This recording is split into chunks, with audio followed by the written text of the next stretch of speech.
sa inyo. Ganyan tayo. Ayan o. Ayan, ganyan. Pwede tayo dito. Oh.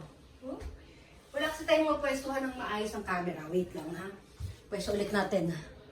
Ayan. Yan yung tsura niya, no? Ayan. Parang palaka. O, diba? Ayan. Makuha yung pwesto gusto ko. O, ayan. O, dito na tayo, ha? Ayan. Ano namin kasi kahapon, guys? Lipat mo tayo dito. Ay, pangit yung ilaw. Dito na. Ayan. Diyan tayo, Brandy. Ayan. Alam niyo kung anong meron kasi, guys? Monthsary namin kahapon ng asawa ko. 129 monthsary. Ang count namin yan, nag-start yan nung August 17.